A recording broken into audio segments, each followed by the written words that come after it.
Oke, di sini admin akan coba menjelaskan mengenai beasiswa unggulan yang masih dibuka kebetulan untuk pendaftarannya ya masih dibuka sampai dengan tanggal 15 Agustus 2021.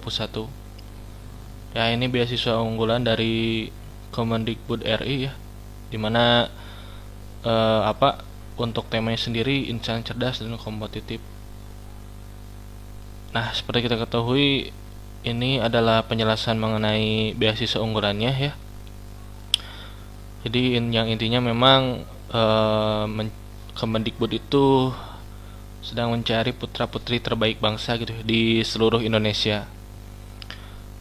Kemudian tujuannya itu untuk beasiswa unggulan untuk meningkatkan kemampuan dan kompetensi ya SDM Indonesia gitu ya. Oke, lanjut kita ke yang penting ya. Oke, sebentar. Kita lanjut ke yang penting. Nah, jadi memang beasiswa unggulan ini merupakan jenis beasiswa untuk masyarakat yang berprestasi, di mana jenjang yang diberikan beasiswa itu ada 3 ya, ada sarjana, magister, dan juga doktoral. Kemudian, nah juga ada juga misalkan teman-teman ketika sudah menjadi mahasiswa ongoing ya. Nah, maksimal semester 2 pada saat mendaftar ya. Jadi maksimal bisa maba ataupun misalkan sarjana semester 2 itu paling maksimal gitu ya. Atau magister semester 2 ataupun doktoral semester 2 ketika menjadi mahasiswa ongoing gitu ya. Oke, lanjut. Nah, dan di sini juga ada memfasilitasi untuk penyandang disabilitas. Nah, disabilitas ini untuk yang jenjang magister dan doktoral ya. Nah, di sini ada beberapa ragam penyandang disabilitasnya ya. Ada penyandang disabilitas fisik, lalu intelektual, mental, dan juga sensorik. Gitu. Lanjut. Ini ada beasiswa pegawai Kemendikbudristek ya. Ini dilewat aja ya. Nah, kemudian ini syarat-syaratnya ya. Syarat-syarat untuk beasiswa S1.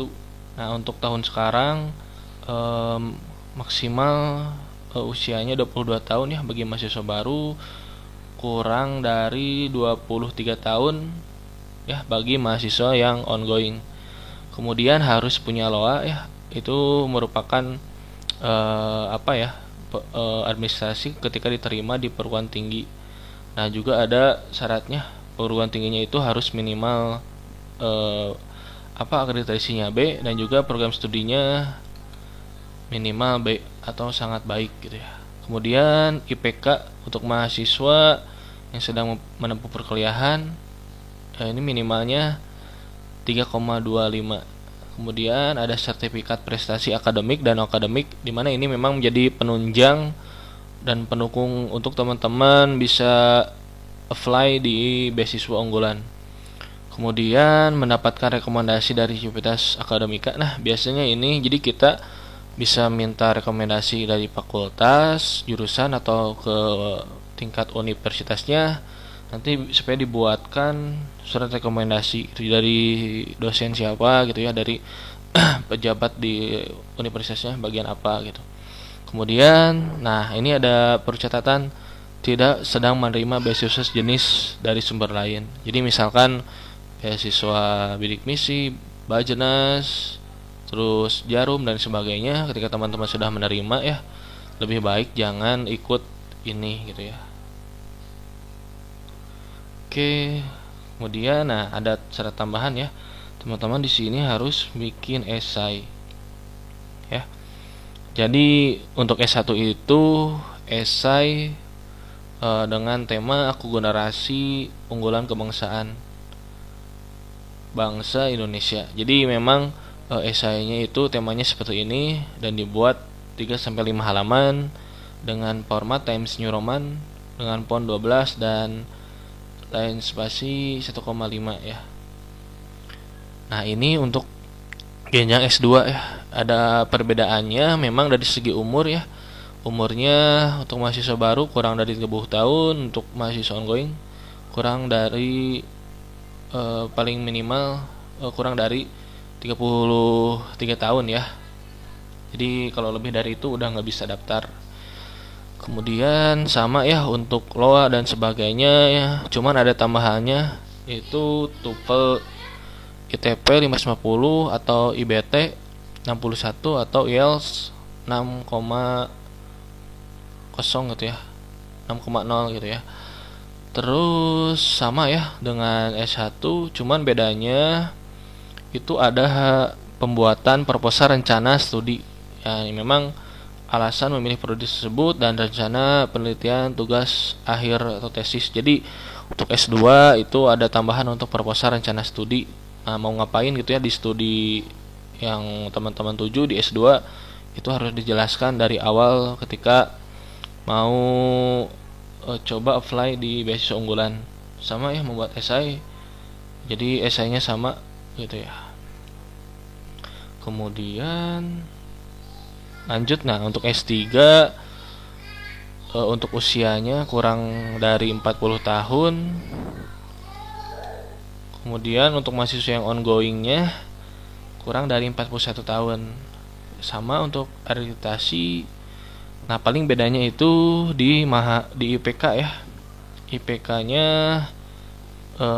harus lebih besar dari 3,4 ya. Gitu, jadi 3 ke bawah udah nggak bisa gitu ya.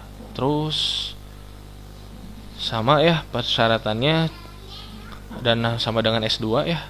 Jadi membuat proposal rencana studi untuk tugas akhirnya tesis gitu ya. Kemudian nah ini untuk penyandang disabilitas ini ada usianya kurang dari 36 tahun, surat keterangan dari dokter ya, ini harus punya keterangan dari ahli, kemudian rekomendasi dari institut terkait. Nah, tidak diterima di perguruan tinggi terakreditasi. Nah, berarti di sini nggak ada batasan ya, mau itu B atau C gitu ya. Yang penting perguruan tinggi tersebut terakreditasi. Kemudian membuat esai juga dengan tema terkait dengan yang sudah diperbuat untuk bangsa. Kemudian lanjut. Nah, ini untuk yang S3-nya bagi penyandang disabilitas usianya minimal 43 tahun. Kurang dari 43 tahun ya. Ini berarti paling maksimal. Kemudian sama ya seperti tadi di S2 nggak jauh beda. Bedanya cuman di usia saja. Ini untuk ASN kita bisa lewat ya. ASN Kemendikbud. Oke. Nah, jangka waktu pendidikannya ya. Jadi ini untuk penerima beasiswa unggulan itu untuk S2 itu berarti 8 semester ya. Untuk mahasiswa baru berarti sampai dengan lulus ya. Kemudian untuk mahasiswa S2 sama sampai lulus. Untuk mahasiswa S3 2 sampai dengan lulus gitu ya. Nah, sementara untuk yang mahasiswa ongoing ketika teman-teman daftar di semester 1 atau 2 gitu ya, itu dikasih beasiswanya 6 semester untuk mahasiswa S1, untuk mahasiswa S2 2 semester, untuk mahasiswa S3 4 semester karena dia kan ongoing daftarnya di semester 2 gitu kemungkinan. Jadi ada bedanya hanya 1 tahun atau 2 semester dengan mahasiswa baru.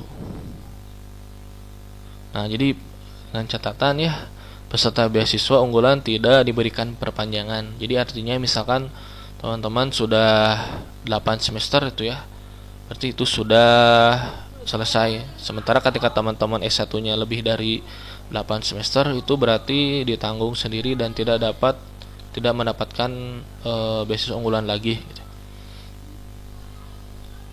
Kemudian lanjut, nah ini komponen beasiswa yang didapat ya, biaya pendidikan ya, SPP UKT atau semester ya, biaya hidup standar peraturan Menteri Keuangan itu ada aturan khususnya, kemudian biaya buku standar dari peraturan Menteri Keuangan.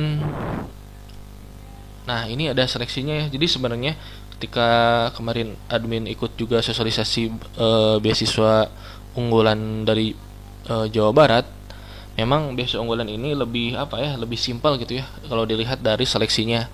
Karena seleksinya itu hanya 2 tahap, dari seleksi administrasi dan seleksi wawancara saja gitu ya. Jadi berbeda misalkan dengan beasiswa LPDP atau beasiswa lainnya, ada beberapa yang memang cukup ini ya, cukup panjang gitu ya, cukup ketat untuk seleksinya. Contoh misalkan LPDP itu hampir ada FGD-nya, terus beberapa kali wawancara, ada tes potensi juga gitu ya, jadi ada tes tulis juga gitu.